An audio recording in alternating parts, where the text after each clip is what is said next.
day, and welcome to the Waypoint podcast. It's a big one today.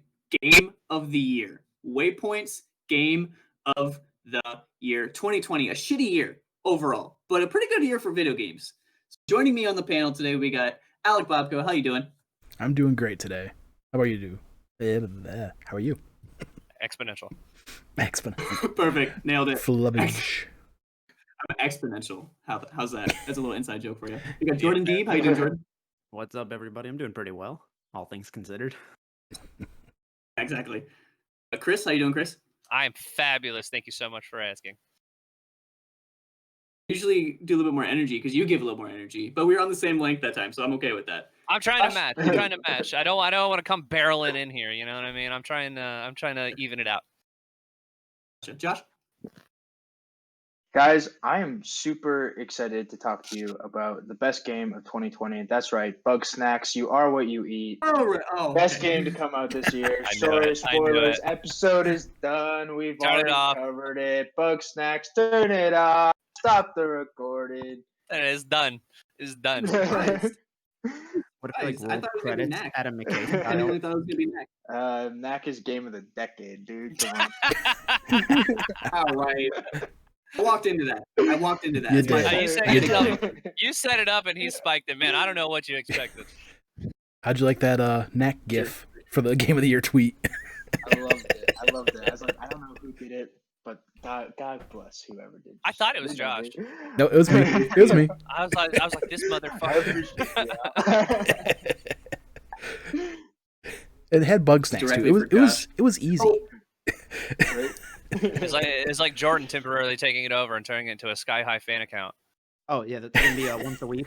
We can show our appreciation from Sky High. I love that. I was like, You're on Waypoint.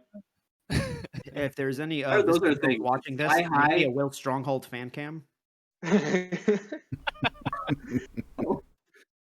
But it's Sky High and then Knack. Why are those things? And then milk. And then milk. Bags of milk. Bag of milk, specifically. I answer that question with another question. Have you seen Sky High? oh, Right? dear. Have you played Knack?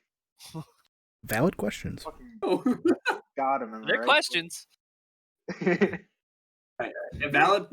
All right. Back to the big one, Game of the Year 2020. So we're all gonna just rattle off our number 3 game, then our number 2 game, then our number 1 game, just in a big old circle here with the panel. Every game that gets a selection of number 3 will get 1 point. Second place will get 2 points. First place will get 3 points. Then at the end, I add it all up, see what the collective Waypoint Game of the Year is. Simple enough, I think. Somebody's going to be confused. That's probably my fault too. But who wants to start it off? Any volunteers? Well, So so on you. for my number 3 game of the year, I'm gonna pick Final Fantasy VII Remake. This summer, when I was playing 3 games, including Final Fantasy VII Remake, it was the first time I've ever played Final Fantasy games. Before that, I had played 15. And I'd always been kind of like distanced from this franchise. And to finally get into it this summer, in their newer iterations that are not turn-based, I started to really, really enjoy it, start to understand what it's about a bit more. And I don't think I'm ever going to go back and play the old school ones, but I have now I'm excited for Final Fantasy 16, which is something I never thought I'd say. And for me to now understand more of 7, which is the probably most famous, or at least for people this generation, like the biggest entry into the Final Fantasy franchise that they had, I'm really happy to be part of that, especially listening to people explain what the differences are between this and the original PS1 game were, and how this game is really just a fraction of what that one is, but expanded. It makes me really excited for, the next parts. I don't know how many parts they're going to make it. I hope they come out soon as well. But yeah, no. And I just think it has to be on the list somewhere. So, number 3, Final Fantasy VII Remake. Good pick. It's a solid pick. Sure. Great pick. If I may. Any more thoughts? Yeah, continue on that. If I may, I'm just going to go ahead and shout out with my third one because it is also Final Fantasy VII Remake. Because, damn, what a great game. So I'll come in with a different perspective because I know Jordan just recently started playing Final Fantasy games. I'm a long-time Final Fantasy fan. I'm playing a bunch of them. I played the original back in the day.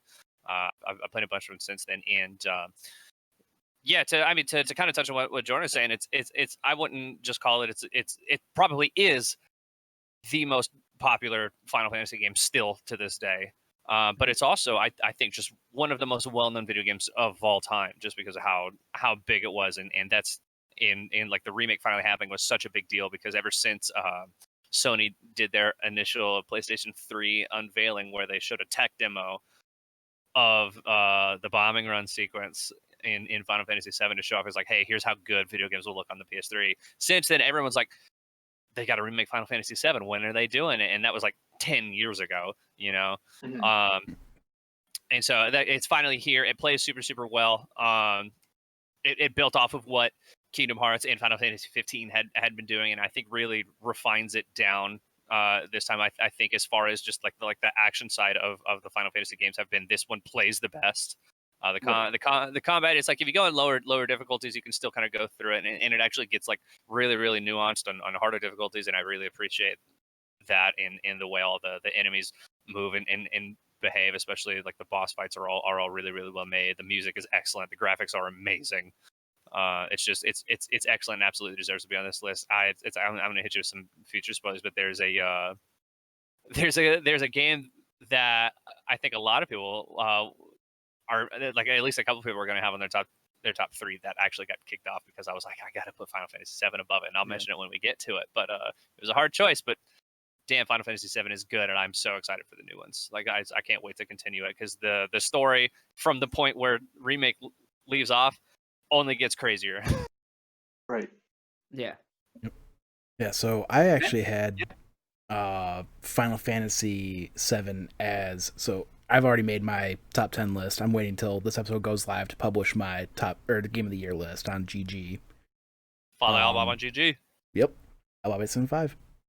But so I'm basically since we're only doing our top 3, I'm using my 4th and 5th slot as my honorable mentions. So the 5th is Fall Guys, because Fall Guys it took up so much of my time on stream and just playing with friends in general.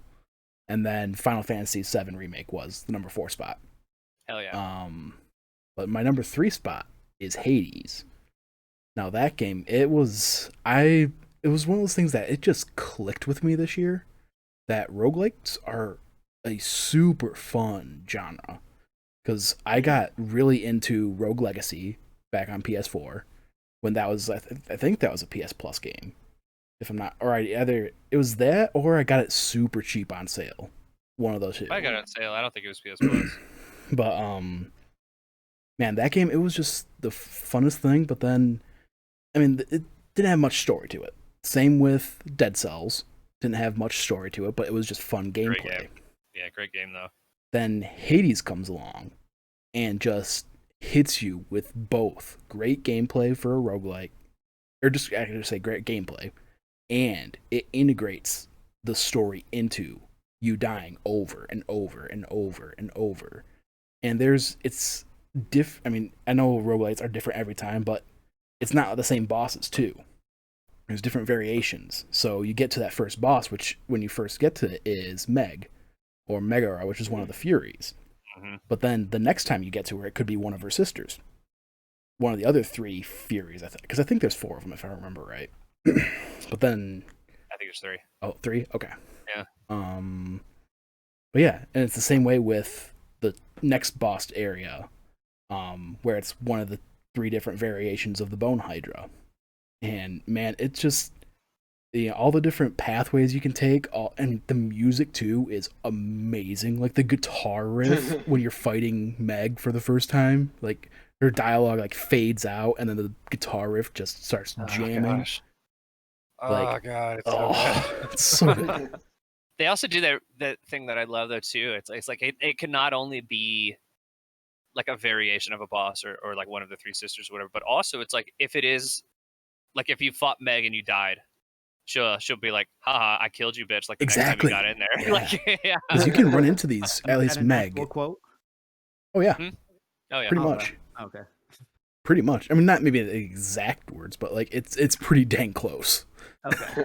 Or I mean, if you beat her last time and you're making another run through and you come in, she's like, I'm not letting you pass this time. Like you're not gonna beat me again, and she'll have like new moves and stuff. Like it's crazy. It's absolutely crazy. And then there's, of course, we can't talk about Hades without talking about the best part of it, the best boy, Cerberus. You have to pet him every time. Every time. If you don't, you're a monster. Exactly. Follow Can You Pet the Dog on Twitter. Yeah. This game you can pet the dog. I believe they posted about Hades. Yeah. Every run you got to pet Cerberus. But then there's also the other character. It's Dusa. Oh my gosh, Dusa. She's like, it's like a Medusa head, but she's like the house cleaner. And you basically, if you like do something, you talk to her, she just always runs away after you're done talking to her because she's like nervous. She's like super nervous. Yeah. Nervous, but she just like has like a weird, I don't want to say weird, but she has like a little crush on Zagreus. So I have a crush on Zagreus. Every character in that game is hot. Yeah. Every single one of them. Yep. And plus they it's lean just into it. I love it.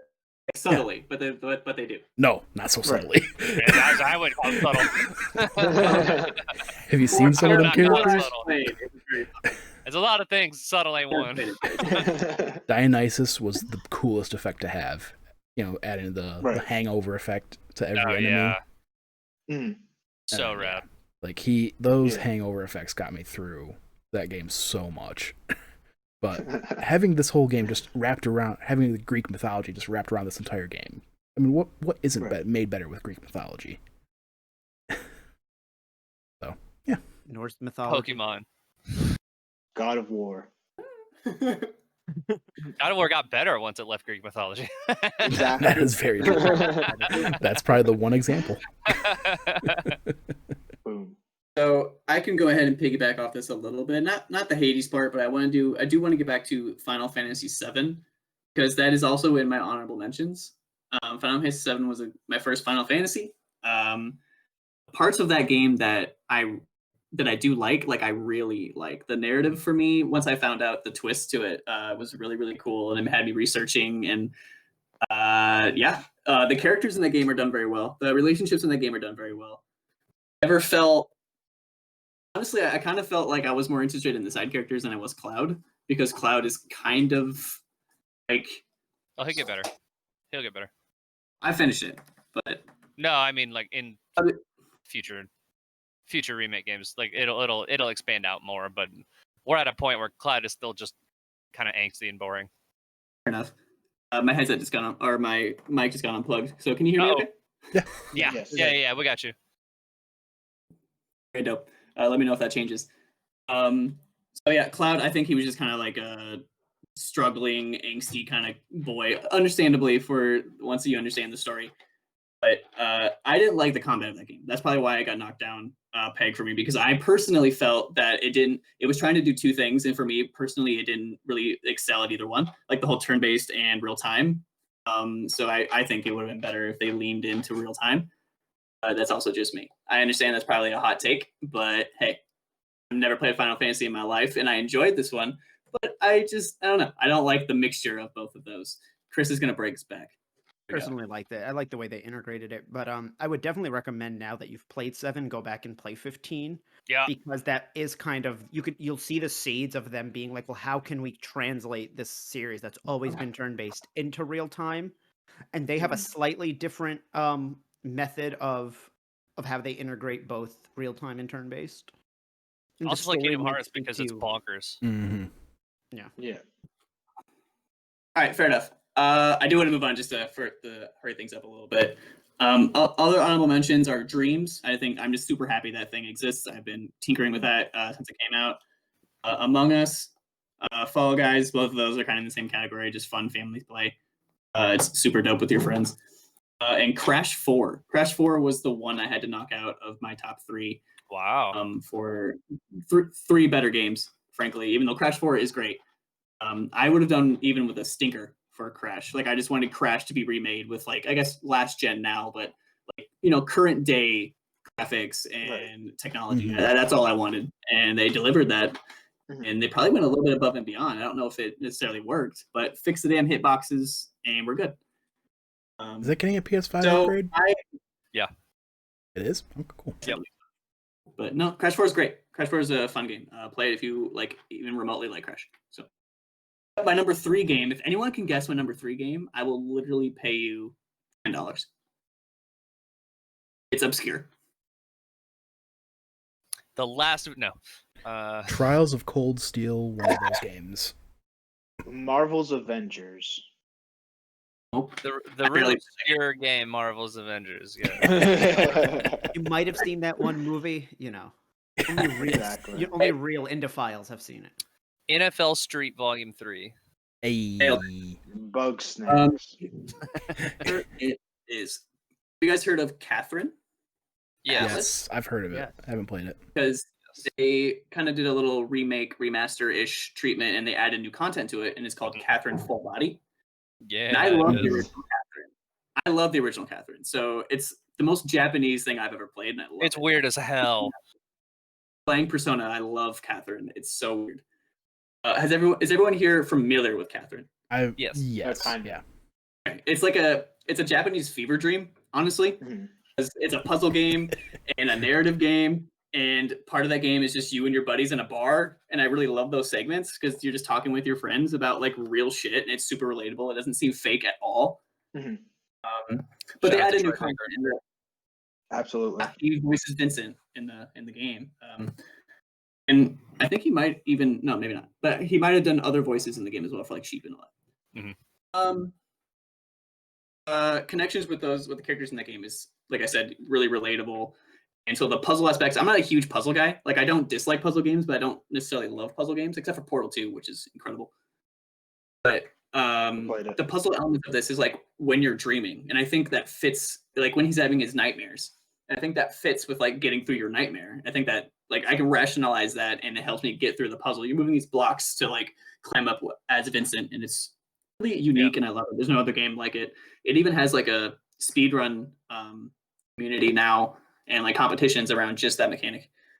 It's a narrative game about this demonic presence that is like taking over people and killing them in their sleep, kind of, essentially. It's weird. And no one really knows what's happening. The crux of the game is like, what are they called? I don't remember what those people are called when they're like appear as a really attractive woman, but they're actually like a demon. A succubus. Is that right? A succubus? Succubus, yeah. Yeah. Hello. There's a succubus, and there's Catherine, but there's another Catherine. Then in the remade version, there's a Rin, which is like at the end of Catherine. So they added new content to it, and there's an element there that I loved up until the end. If you played this remake up until the end, it's super good, and then they add an element and they just squander it, and I hate it so much. But everything else besides that is absolutely incredible. But Rin, there's a transgender angle to it, and Vincent kind of tackles that, the best of his ability and how he goes about that. Do I think it's a good representation? I honestly don't know. I'm not transgender, but for me, it worked, except for the very end. I'm excited for Catherine's prequel video game, Kath. Well, I thought it went Kathy and Kath. I think like Kate, maybe. I don't know. Something like that. Timelines, you got time travel. Yeah, and like... exactly. Just imagine y'all thought like SpongeBob, and they erase each other. My name, not Rin. Y'all thought Kingdom Hearts was complex. Wait for the Catherine University. I guess 3 lot. Play it if you just want a game that is literally super unique and not like anything else. Play Catherine. Probably. Yeah, it's wild. So I got 2 honorable mentions. One just purely out of nostalgia. Modern Warfare 2 campaign remastered. What a treat it was seeing that on the PS4 Pro, just remade, 2020 graphics.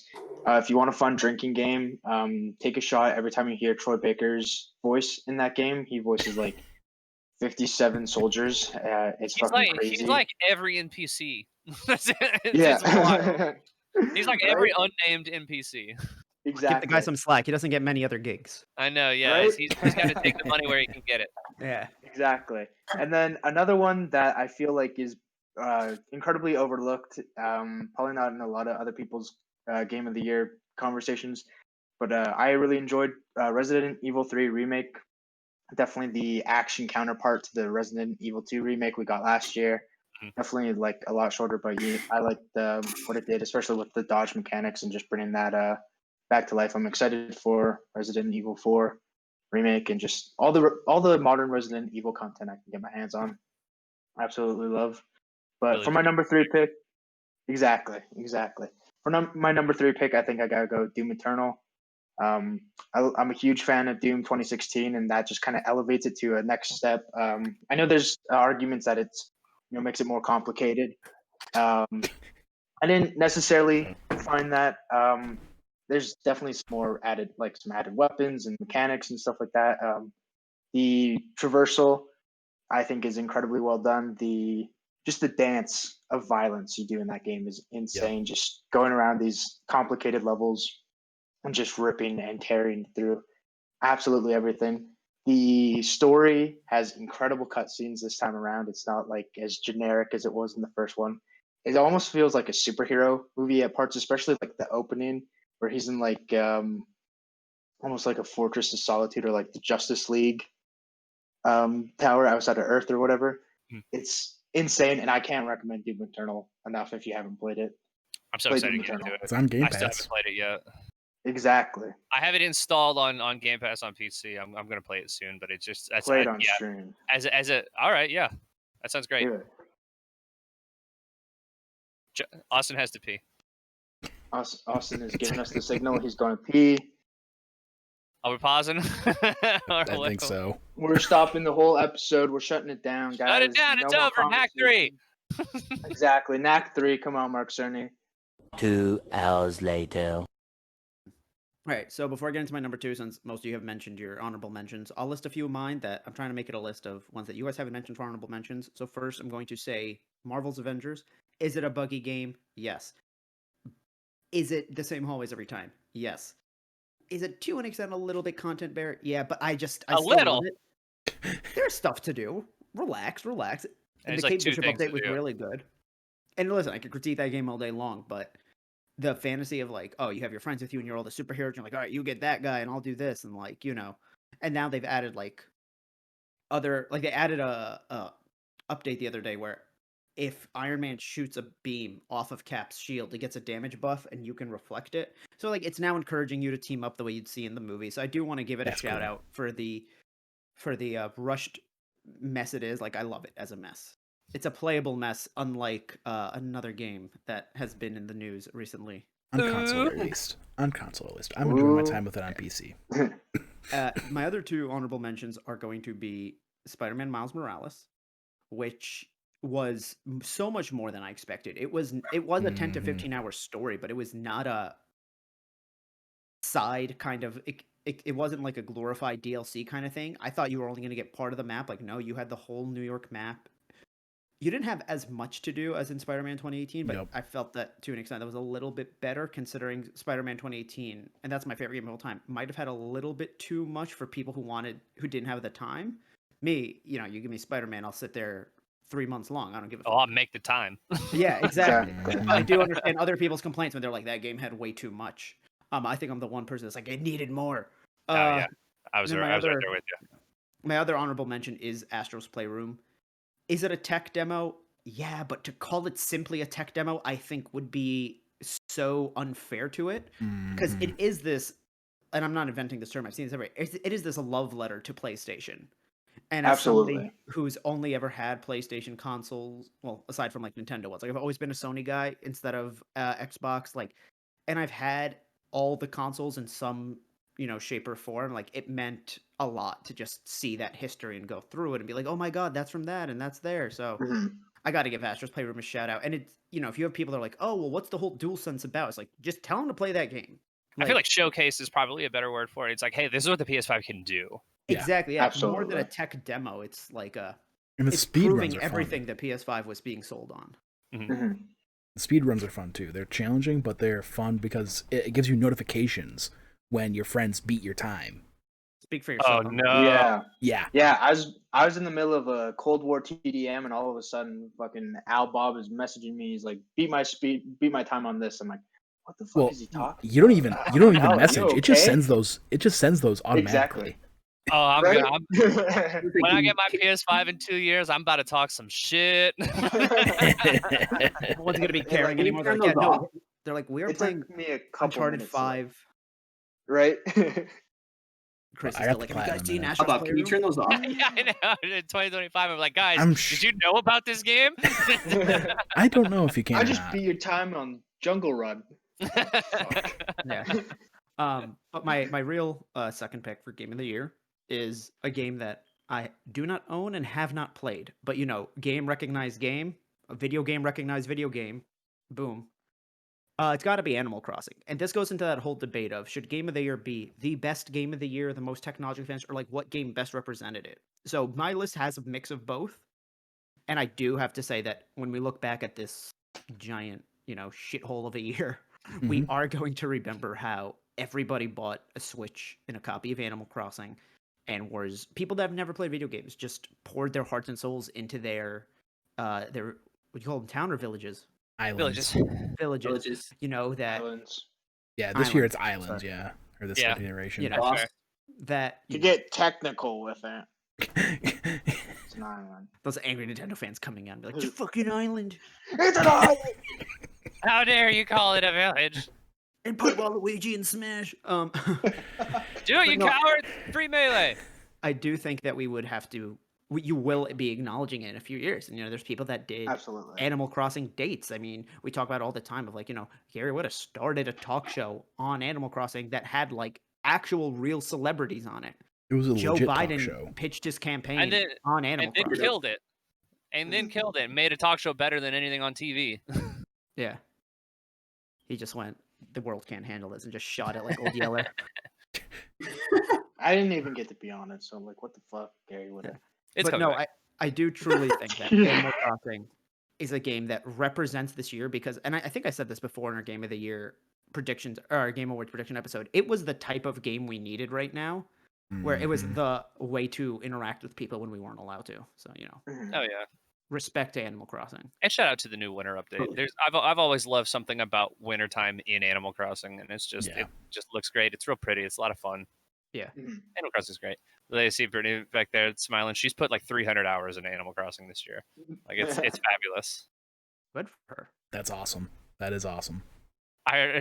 She doesn't listen to me while I do these podcasts, but I say Animal Crossing. She's like, what?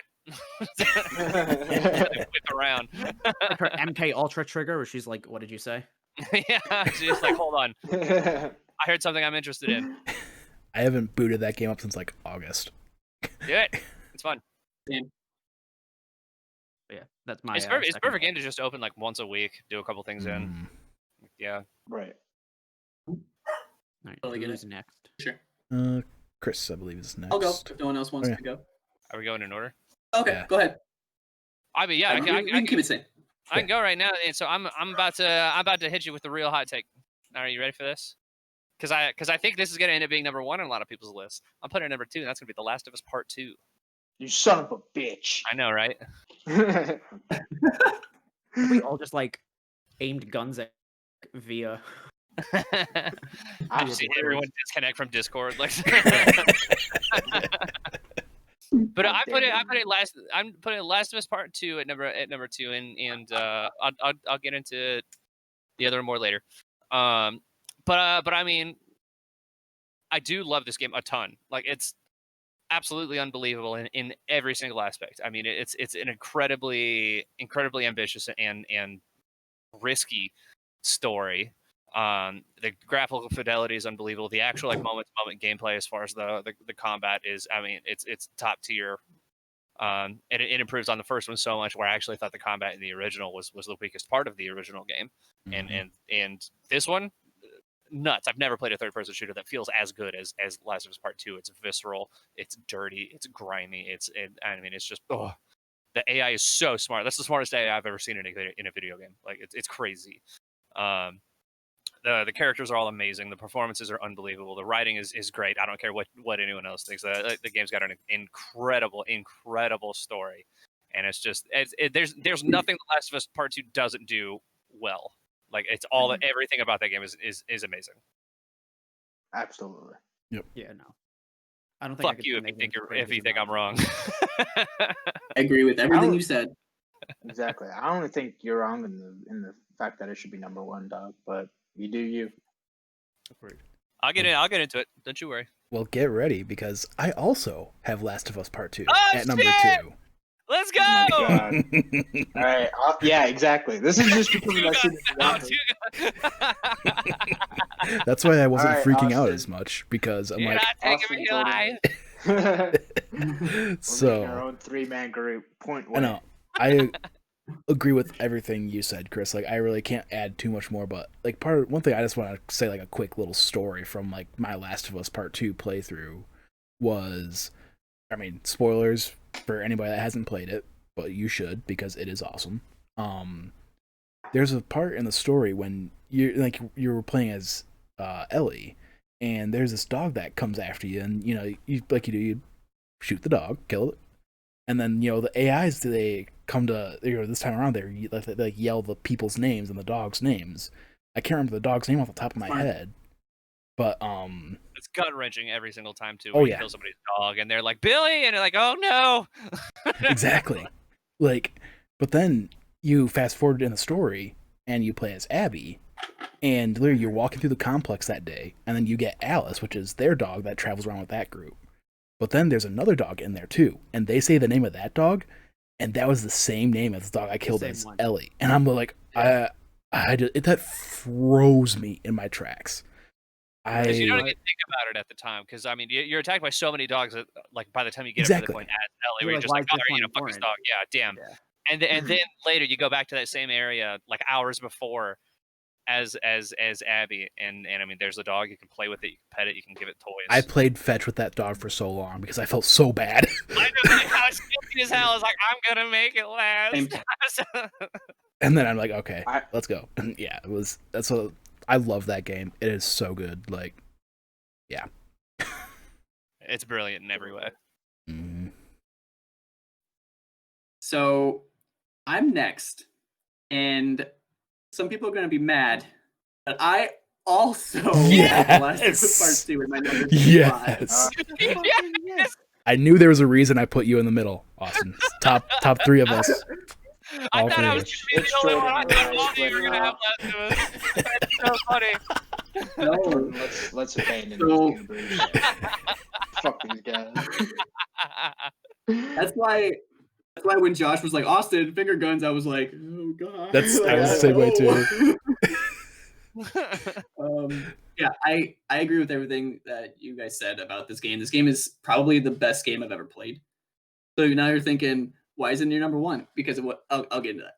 But I think everything that they set out to do, they succeeded, and they didn't only succeed, they like set the new like pinnacle for doing that thing, in my opinion. The story in that game, I get it's divisive, but the balls to do the 2 things that they do early on, the thing that happens early on, like the golf club, super ballsy. Yes. And then to make you play as Abby, like those are 2 things they did not have to do. I have to play the entire game again. The entire game. Like, that just blew my mind. Like, I'm going to have to play through this whole game again. I really thought it was going to be like a condensed flashback that like every day would be like another hour of gameplay. I thought so too, yeah. And then it just kept going. I was like, oh shit, I'm just playing as Abby now. Like like it was crazy. Like, I took a break after it switched over to Abby. It's like, I don't want to do this. Like, no. I did the exact same thing. The like internal like fight you have with yourself during this game, I've never felt with anything. And I'm a fan. I'm one of the few people, that's probably the problem, that still watch The Walking Dead. So that like exactly. Aesthetic, I love Daryl. That's literally the reason I love Daryl. I gotta play as him in Fortnite. I'm never playing Fortnite. You dumb? Wow. All right. So you're watching Walking Dead, but you won't play Fortnite. I refuse. But Walking Dead. The condescension in your voice, like you're not the connoisseur of media. It's a good point. Good point. I'm just trash at Fortnite. I'm gonna play that game. But yeah, everything that all the awards it won at the Game Awards, rightfully so.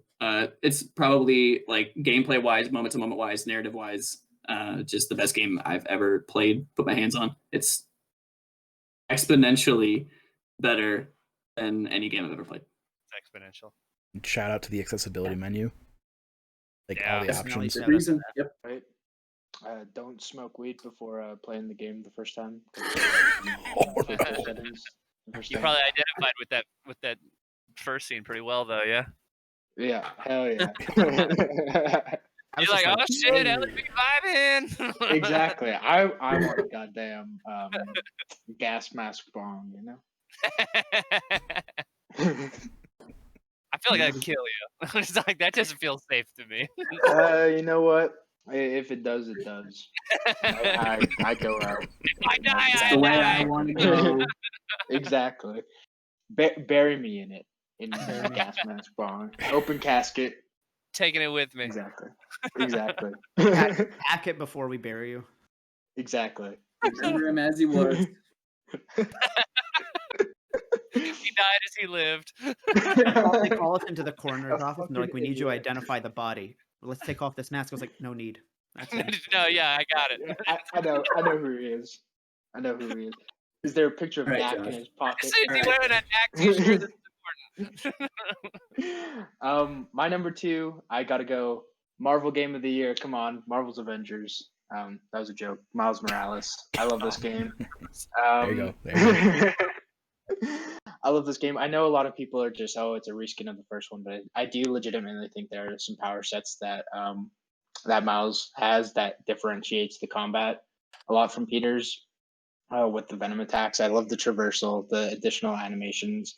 Playing it on a PS5, absolute treat. Swapping between performance mode and I don't even know what visual fidelity. Exactly. Philadelphia cream cheese mode. I can't believe they added an entire new city map to the game. That's really cool. I love the story. I love where it goes.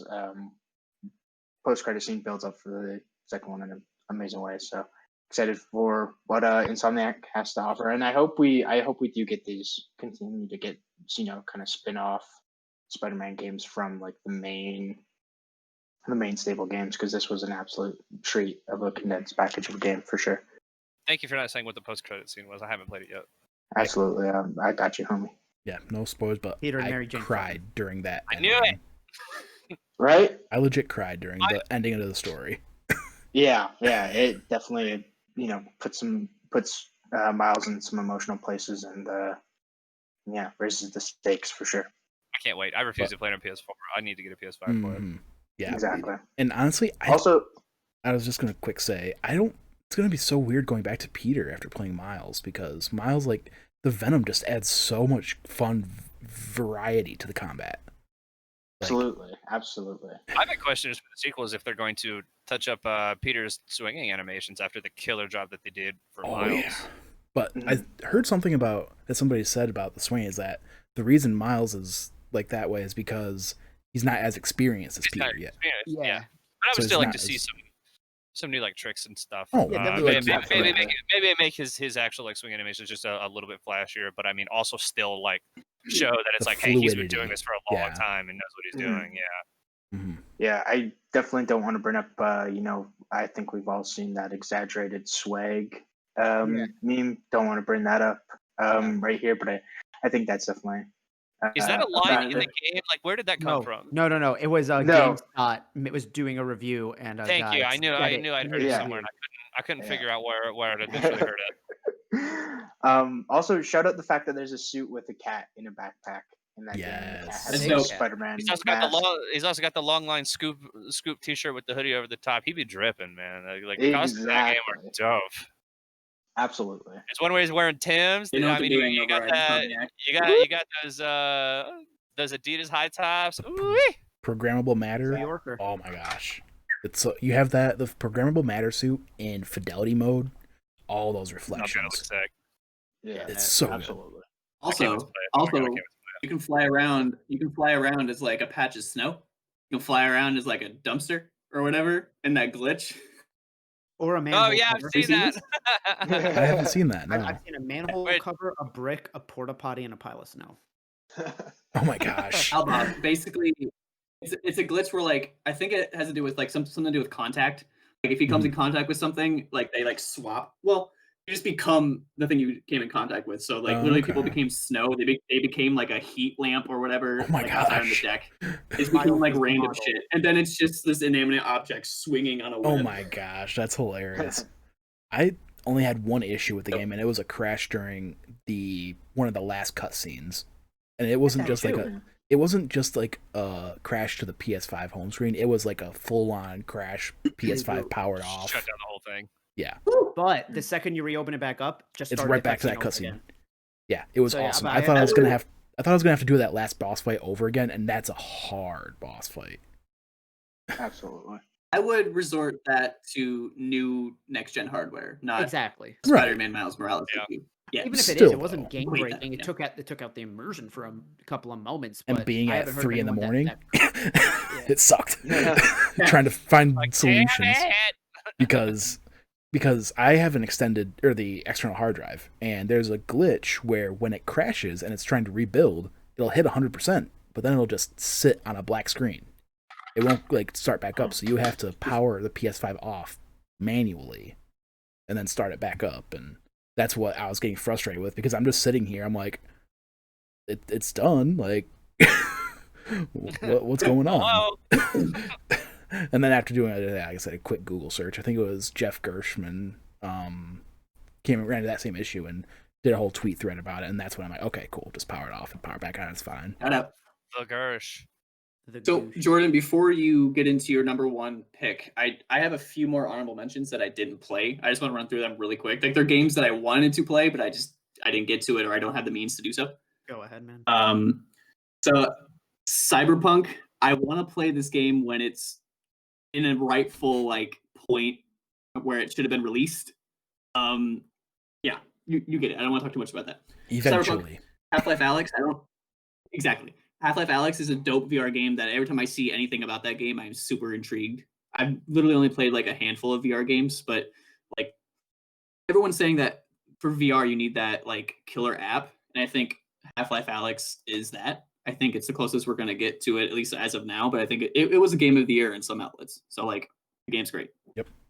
Assassin's Creed Valhalla. I haven't even played Odyssey yet, but I love AC. So Odyssey. here we go. I want to play that so eventually. good. I know. I need to.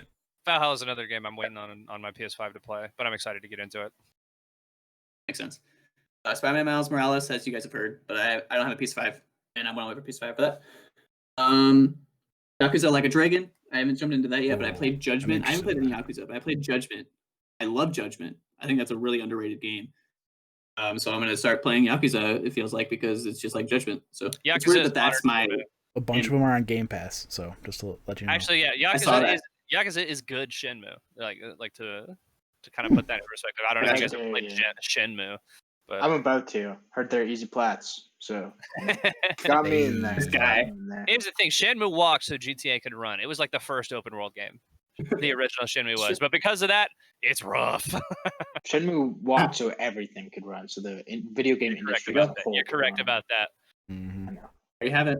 I have 4 more games. Just want to get through real quick. Yeah, go ahead. Paper Mario, Origami King. I want to play that game so goddamn bad, but I haven't bought it yet. Same. Spiritfarer. I've heard a lot of good things about that game and emotional connection. I love those type of games where it's not the game doesn't want to impress you with like it's on screen, maybe the art, but it doesn't want to impress you with like combat or anything like that. It just wants to tell you an emotional story. I love those games. Dragon Ball Z Kakarot. I have that downloaded. I haven't played it yet. That's probably going to be my next game. It came out like at the very January, I think. It's a game where it's a guilty pleasure game where it's not the best game ever, but man, it just hits you right in that nostalgia, and it's fun. I love Dragon Ball Z. I can't wait to play that game. Vegeta for life. Right there with you. And my last one, which is kind of a cheap game, but Super Mario All-Stars, that like collection of the 3 remade games out. Not remade, you know what I mean. Ported, basically. But yeah. So I want to play through those and have a nostalgia trip. So those are my shout-outs, ones I didn't play, but I really want to. So. Mario 64, still one of the best platformers of all time. Fingers crossed I'm getting the All-Stars for Christmas. Yeah, I might pick it up next week. Gotta get it before March. Yep. Technically before April. I was just thinking about that. Yeah. All right. So my number one game, if it wasn't obvious after the reactions, is Last of Us Part 2. My fucking man. And I'm trying to think of what I can say about it that hasn't already been said here or in other places. But the thing is, that game could have played it safe, you know, or they could have focused on one question from the last game that they were going to make this one about, like, and they took risks. And not only did I like the risks, but I think even people who didn't for the right reasons, not for the scummy, reasons, still could appreciate that they took these risks. And like Chris, you said, it's like they do everything so well. That's basically what I've told people. It's like the game is like 5 different games at once, and it does all of them perfectly. Like it does third-person shooter, great. It does stealth, great. It does survival horror, great. It does story-based narrative. I mean, great wouldn't even be enough to say how good the story Phenomenal. is. Yeah. So the only knock I think I could give it would be pacing. And that's what I've heard from people. I'm not even talking story pacing. Like, I don't think there's any part of that story that I would remove. Just more like, oh, before you get to story, the one story beat to another, you have to like go through 5 buildings. Like, let's make that 3 or 2 next time. You know what I mean? Right. Let's just keep the story going. But like, it's I can't even sing its praises enough because it starts to hit so many other things that just expand each character. And again, like they didn't play it safe, which they could have, and I appreciate them for that. Yeah, they didn't have to do like half the stuff they did in that game, but I mean, it's part of what makes it so special, you know. And they killed it. Every risk they took, absolutely. they killed it. Yeah, absolutely destroyed it. It's amazing. Chris? Oh, am I going next? I assume Josh would, since I think I've got at least an idea of what his number one is. But my number one has already been mentioned, so I'm not going to spend too much time on it. But my game of the year is Hades. Yeah. The part of and for a lot of the same reasons that Last of Us impressed me so much is that everything that Hades does, it does well. Art's incredible, story's incredible, writing's incredible, characters incredible, combat incredible, level design incredible, all of it's incredible. It's such a all of it's incredible, and so it's like I know Al was talking about it earlier, how comparing it to all these roguelike games and stuff. I don't really get down on roguelike games. That's not a genre that appeals to me all that much, and it was really just like the amount of chatter online that I'd seen about it, and I was like, well, I trust Supergiant. It's like, I know this isn't my kind of thing, but I played all the previous games. I'll get into I'll give this one a shot. And they did something that I've never seen other roguelikes do, which is, and I think we talked about this on the Game of the Year or on the Game Awards predictions already, so I won't go too far into it. But it's like they took the main mechanic of the game, which is dying and repeating over and over again. It's like that's so central to the story, to where the mechanics of the game complement the narrative so well, and they use that in such a way that's so unique, and I've never seen done anywhere else. Is just amazing, and it's if you have a Switch, if you've got a PC, it's like you can't miss. It's unbelievable. It's to the point where it's got me as I'm looking back now, and it's like maybe I should try playing more roguelikes because of Hades. Like it was that good. It was one of those things. I think I was saying earlier, like, I think I really like roguelikes. Like I said, between Rogue Legacy, between Dead Cells, between this, it's like I did like Dead Cells. I suppose I should point that out too. But and so I'm just curious, what was your favorite weapon in the game to use? I'm a basic bitch. I loved the sword. Funny enough. Okay. Yeah. Especially once you get the I think the sword gets the mark of Triton, doesn't it? No, that's the spear. All the spears are really great too. Spear's great. What was it? It's the third mark that you can get for the sword. That's just it's just ridiculously OP. I love it. Yeah. I know I kind of switched between the fists, the sword, and the spear. I like the fist a lot. The fist, like that was probably the first time I got to Elysium. Nice. Yeah, I cleared the game with the sword. Like that was the first clear that I beat it with, and then I did it again with the fists. I've only cleared twice, but I loved it all the same. I might play it some more after this since we've been talking about it. Same. Yeah. That's the test, though, right? Like, you just even talking about it, you want to play the damn game. Infinitely That's replayable. That's fantastic. Like, it's like you can sit down and play it for hours, or you can just sit down if you got like 15 minutes to play a video game. Like you can get just as much out of it.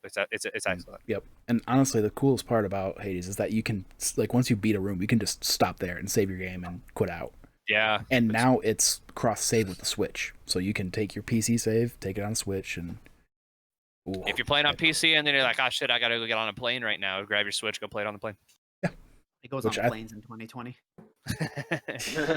Or road trips. Plane travel. What? What are these words? Outside. Anyway, yeah, it's excellent. I knew a Travell. Yeah. So my game of the year. So I apologize if you can hear my cat going absolutely nuts. Screaming. He's very excited.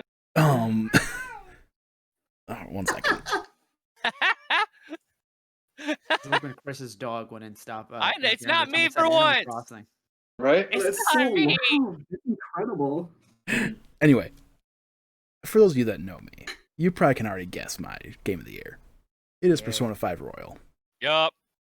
And the biggest reason is because Persona 5 was such a great game already. And they somehow made that game even better. Like, I know I'm a broken record when I keep saying that, but it is so true. Like, the fact that they they added on a great 20 to 30 hour story to that. And they added characters throughout the game that are arguably some of the best characters in that game. And they turned a character, Akechi, into one of the coolest characters in the game. And like, when you hit the new year, when you're like, okay, things are going to start kind of slowing down, you see this curveball come in. And it's like, okay, this is not right. What's going on? And then they throw another curveball at you. And another, and another. And it's like, by the time you hit like January 4th, you're just like, what the fuck is going on here? Like, you're, like, everything's just turned upside down. And that's all because of one of the characters that you've met previously. And it turns everything on its head. And just the quality of life improvements too. So before in Persona 5, you'd have to build your confidant ranks with your friends, and that would unlock skills and abilities for them. Well, for every character in Persona 5, the base game, was the baton pass. So you had to get with them and unlock the second rank, which out of their 10 skills, so that's like, a good chunk of time you had to do. Well, in Persona 5 Royal, nah, you get that as soon as you meet them in battle. It is a game changer.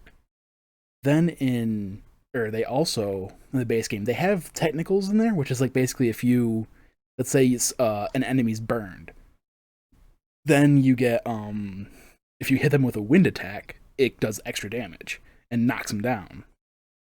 And there's all sorts of ways you can get technicals, but they don't really explain it in the base game. Where in here, they actually have a way to help you. If you play pool with your friends in this one district, you can actually help increase your technical skills and get more damage out of them. Which, in a boss fight, the boss fight literally everybody hates. If it's one of those like if you know kind of things. Technicals are needed. Like not even like an option or not an option, but like not even like optional, but you need to know your technicals to be able to get past that boss fight. So it's just one of those like they made a great game even better with Royal. I know it's essentially seen as a director's cut, but it is the highest Metacritic score of this year at a 96. Dope. I have that downloaded on my PS4 Pro right now, but the game takes a lifetime to play, so I don't know when I'm going to get to that. See, what I did? I played it on easy to get through the main chunk of the story. And then there's a lot of the dialogue that I just fast forward because I'm like, okay, I remember this. and I got through that whole entire game in like 90 hours. That's still ridiculous. It's like that's still Hey, an insane amount of time. Compared to some of the people that were like 120 plus hours. Yeah, no, I hear you. Hey, if you don't have time to waste, I got it trimmed down to a solid 90 hours. Compared to 120 plus, though. Exactly. Didn't they add a character too, or am I just wrong on that? Yeah, Kasumi. Okay. I had to go. Dead or alive. I had to go with my girl Makoto. As much as I wanted to romance the new character, Makoto just kept pulling me back. Got you in her clutches. She does. But On. That's who I did. On was my girl. Chris, That's. I missed what you said. Which muscle has them in her clutches? He didn't say what muscle. I don't know which muscle you were talking about. Exactly. Okay, my game. Moving on. Yeah. My game of the year. You guys probably can guess what my game of the year. I talked about it a lot during the Game Awards. Yep. But it's a samurai game. Hint, hint. Just kidding. You don't need a hint. Ghost of Tsushima is my game of the year. Last of Us Part 2 is probably a better game overall. But I think Ghost of Tsushima was the most game that intrigued me enough for me to play it. I wasn't sold on it right away, and I'm not a combat guy, and I absolutely love the combat of that game. I love the atmosphere of that game. That game is beautiful, and everything that is placed on this game is there for a reason, and they all connect narratively, gameplay-wise, and that itself isn't easy, but they make all those things that connect absolutely stunning. And I can't say enough about this game. This game is incredible. I think only fault, which I don't even see it as a fault, is that Jin Sakai until the later half of the game is kind of boring. I know I say that about almost every main character. I said the same thing about Cloud. But I just think the side characters are more intriguing than him until you get to the end. And I think he has a good moment where you're like, okay, I can follow this guy. But the combat in the game, switching off stances, it's crazy. It's so much great. fun. I'm not a combat guy, but once you get a hang of the stances, which they're not technically doing anything super hard. There's just a lot you kind of have to. This stands for this enemy. This stands for this enemy. But they do a really, really great thing that I like to steal as much as I love the Assassin's Creed games and similar style games, to where it's a lot of enemies will just kind of wait to attack, whereas Ghost of Tsushima is hey, they're all gonna attack you at one time. You got to figure out how to dance around them and switch to the proper stance that you need for the weapon that they're using, and it's brilliant. Which is super stressful but I love those moments. I would purposefully sprint into the middle and just scream. When there's some enemies left, and you can be like, oh, come on, and then they all just come to you. I'm just let's freaking go. Shout out to the Kurosawa mode in that game too. Yeah, it's really, really cool. Super dope. I love the whole standoff mechanic. Because I love that too. That's so fun. I always lean into that for my perks or whatever you want to call it. Yep. I built out my guy to where I was I'm just going to run into combat always, and so it's every time I come up on a settlement, I would just be send out your best warrior. Who wants some? I put no points into stealth at all. That's a statement, because the combat is so fun, and I wouldn't say the combat is easy though either. No. So you purposefully being I want the challenge is something that I think that speaks volumes right there, because it's fun, it's challenging. There's no fault in the combat. I don't think. I think the one more fault I just remembered is that the stealth aspect, the ghost aspect. I see what they were going for with kind of struggling with the turmoil on not following the ways of the samurai. But I think they lean into it just a little too much at the beginning, because it's you should become the ghost, and then it's you're an idiot if you become the ghost. Samurai don't do that, and then you're just okay, I won't be the ghost. Well, and then in the game, why? And then he's I'm the ghost, and everyone's okay. Yeah, so that was a little bit weird for me, but overall, I cannot say enough good things about Ghost of Tsushima. It's my game of the year because it's the game that I had the most fun playing, and it surprised me the most. Ghost is my number 4. I guess I didn't really come into this like with any honorable mentions. I was like, I'm going to talk about my 3, and that's what I'm saying. But it's like I'll give Ghost my honorable. It's my 4th, and I mean just like by a hair behind Final Fantasy. Like I struggled to like picking between one or the other, and I think Final Fantasy probably edged it out just by kind of being. I got the nostalgic attachment towards it and everything, and so that game really impressed me because I was worried about the Final Fantasy remake with all of the development shit that it went through. But Ghost though, I mean, yeah, it's the only I liked almost everything about the game. I think it had a couple pacing issues. Jin's not the most interesting character in the world, at least not until like the later half of the game. And you can experience the majority of the side quests in the game in the first like 3 hours of it, and so like as it went on, I started doing less and less side quests. But shout out though to the Tales side quests, the ones where you hear the legends from musicians, and then it's there because they're super varied. They always have like some really cool twists. There's always like a really dope duel at the end of them, and in an absolutely gorgeous locale. Shout out to the graphics of that game because every square inch of that game is beautiful. Photo mode on crack. Yes. Oh my god, I've never taken more photos in a game in my entire life. Like, it's shout out to the Firefly filter. Unbelievable. The Firefly filter, yeah, and then I used the cherry blossom like particle effects. I mean, just being able to add the particles like that was a brilliant idea. Like that was so cool, and I would turn them all the way up for every single photo that I took. I was like, yes, more stuff. The Fireflies was almost too much at 100% for the particles. And I mean, I know there's that sort of like people kind of use this in a way to sort of mock like video game journalists, like makes you feel like Batman, makes you feel like Spider-Man, but damn, I felt like a samurai playing that game, man. It was just so much fun. Like Batman. You feel like a medieval Batman playing that game. It's dope. Like Batman Shout out Ninja? to Batman Ninja. Yeah. That's a legit good movie though. It's very good, yeah. Very good. But yeah, that game's awesome. I agree with you. That's a great choice. I just want to say before and the combat pacing, like how it's real quick. Like I said, that you said you had an issue with the pacing. The combat pacing, I don't think there's any issues. No, I agree with that. At first, I thought it was slow, and then the more things you unlock and how you get like the hang of things, I'm like, nope, this is perfect. I love this. Yeah, it's excellent.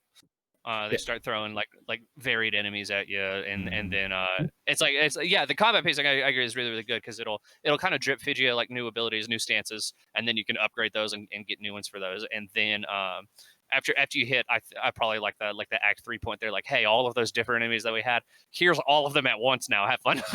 And so it's like you're dealing with Ronin and the big dudes with the clubs and the guns and there's archers everywhere, and it's insanity, and I love it. That game is sick. Yeah. So before Josh goes real quick, I can't believe I forgot to mention this for Persona, but the soundtrack. The soundtrack is the best part of the game. Yeah.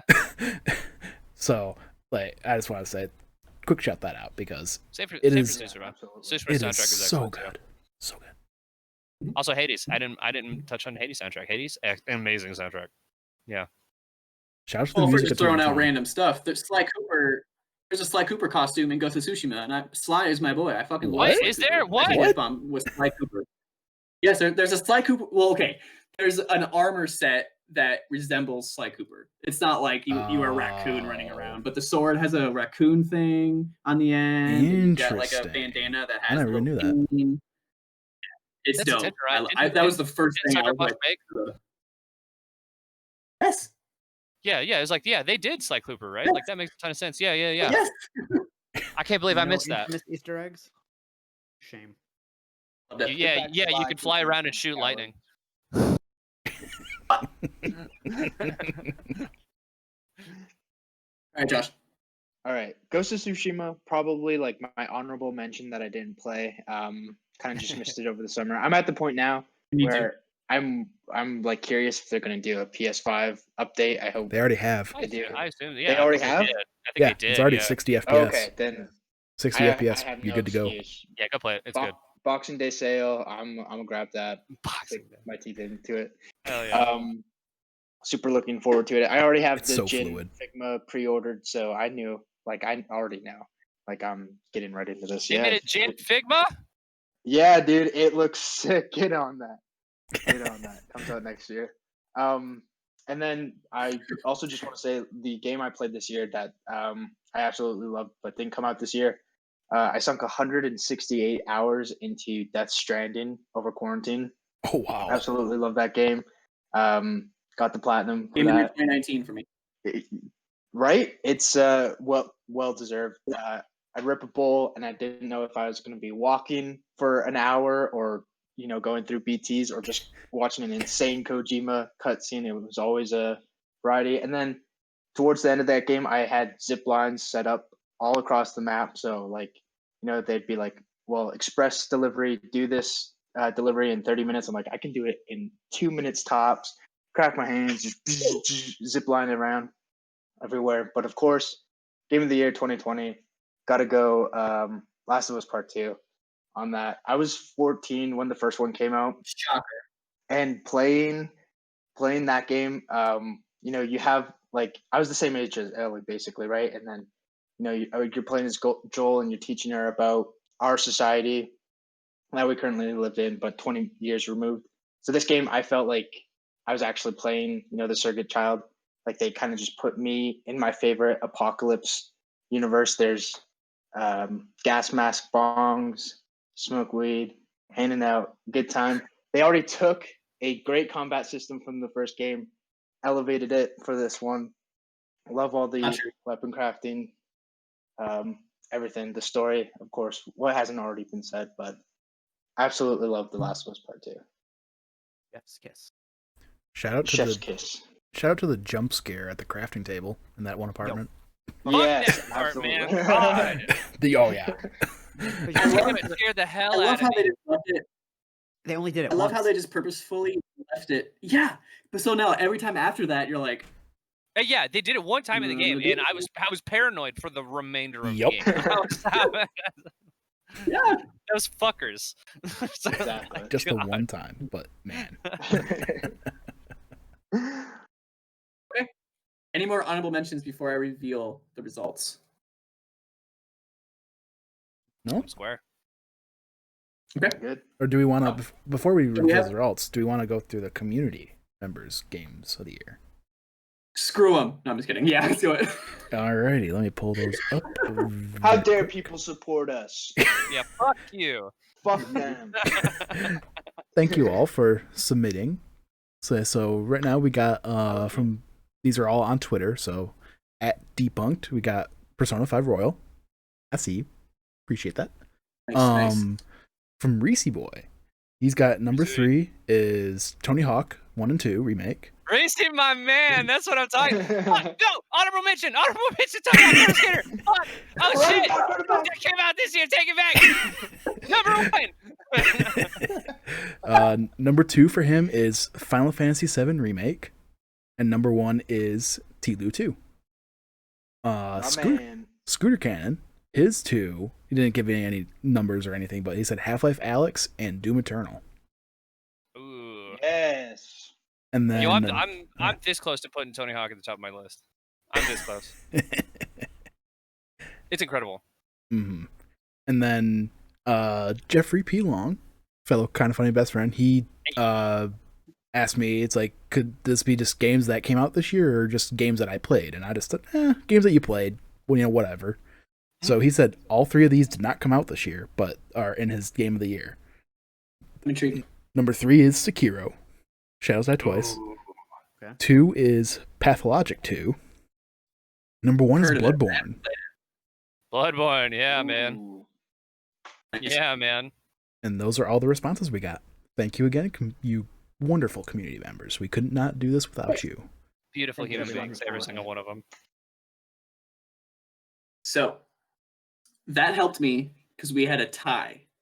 Ooh. But if it's okay with you, I broke the tie from the community because one of those games was mentioned and one was not. Ooh. Says Last of Us.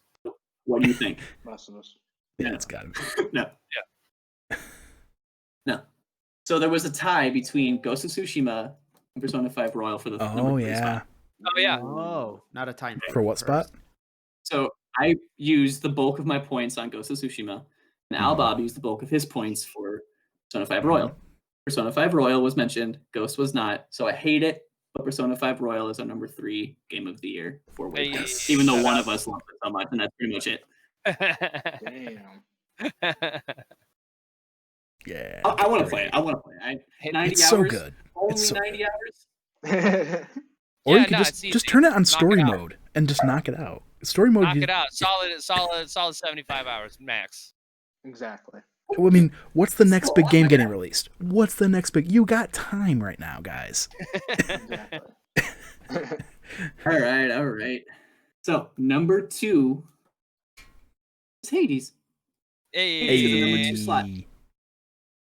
Well deserved. Yeah. Well deserved. Number 3. And so, did anyone guess number 1? Tony Hawk's Pro Skater 1 and 2 remake. Last was You got it. Yeah. It is the Last of Us Part 2. Yeah, it's 100%. pretty easy to see. 100%. Well deserved. I'm not upset about it. Yeah.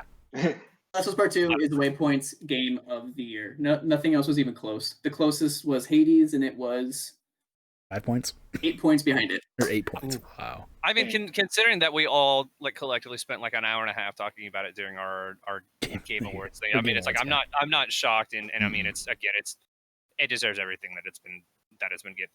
It's there's nothing like it. The fact that we all said it's basically some of our number ones were the ones that we just enjoyed more. Right.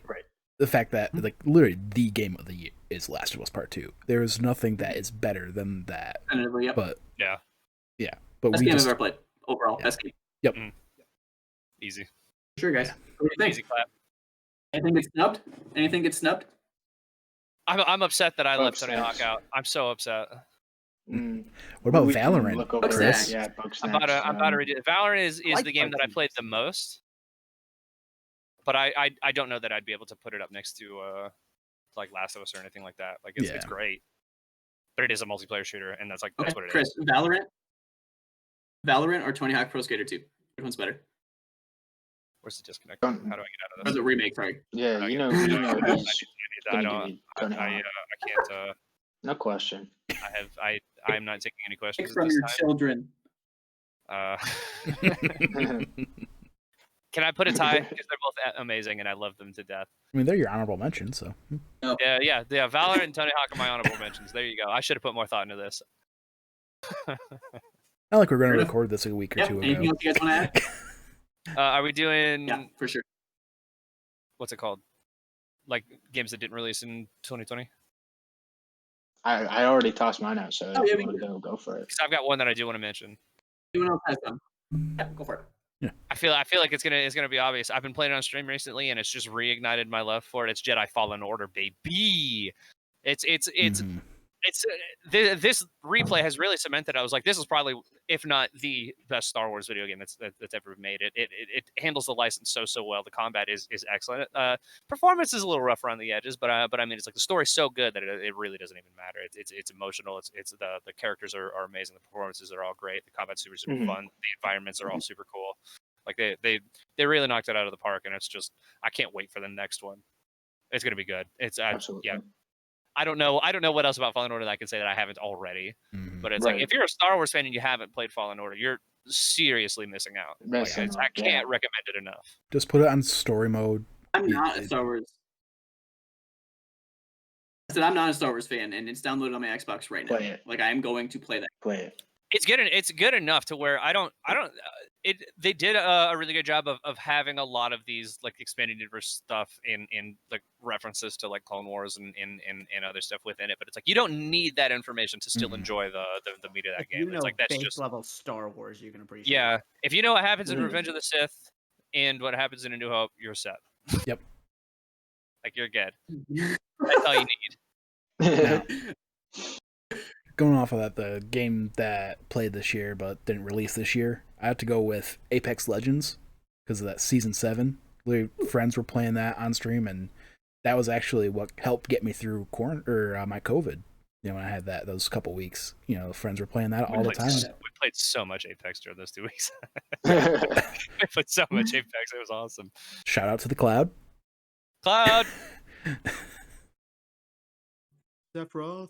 I mean, for me, that game for me, that game has to be, even though it was kind of nominated, but Among Us, that game didn't come out this year originally. Right, that was 2018. And then it kind of popped up, and here, like, I love that game. I don't play it enough anymore, but that, like, my memories of that game are super fond. I love playing that game. Yeah. It's amazing what the team has done. So for me, a majority of the games I played this year were all me catching up on backlog.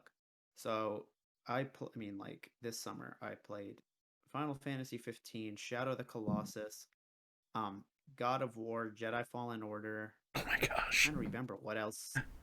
It's like major ones I played this year. And so the one I'm gonna give, I'll preface this with, this is kind of like, the people who had Last of Us 2 as their number 2 choice, where the fools. I can acknowledge that the game I'm about to say is not the best game on the list, but it's You're the minority, Josh. Get over it. And it is Final Fantasy 15. I always am. I've ranted about on our first episode, but that game has still stuck with me, and I played it back in May. And I just finished Jedi Fallen Order, love it. Great. God of War. I mean, it's God of War. What can I? It's fantastic. It's emotional. Greatest video game ever made. It hit chords with me. I did not expect it to, but there's something about Final Fantasy 15 that I'm still thinking about, and that I just wish I could go back into that world. I just don't want to because I have other video games to play. But like, oh yeah, like I have a fond memory of it. Right. And Chris, me and you have ranted about this game enough. But yeah, just leave it at that. that. Oh yeah, that's my non-2020 game of the year. I mean, just go listen to the Spotify or the soundtrack on Spotify. Even like it's one of the best video game soundtracks I've ever heard in my life. It's beautiful. Every track is amazing. Even the menu music makes you want to cry. The menu music is my favorite one. Yeah. You hear it every time. Honestly, it's so good. It's so good. Somnus, I think it's called. Yeah, man, it's unbelievable. All right, guys. I think that wraps it up. Game of the year, Waypoint's game of the year is The Last of Us Part 2. I think we all agree it's well earned. It deserves any praise that it gets. Yeah. Game of the year, Last of Us Part 2. Mm-hmm. Yeah, man. Easy clap. I am going to wave goodbye to the camera, and probably I want to play Last of Us Part 2 again, so I'm gonna go do that. Not really, but I want to. Do it. Bye. Bye.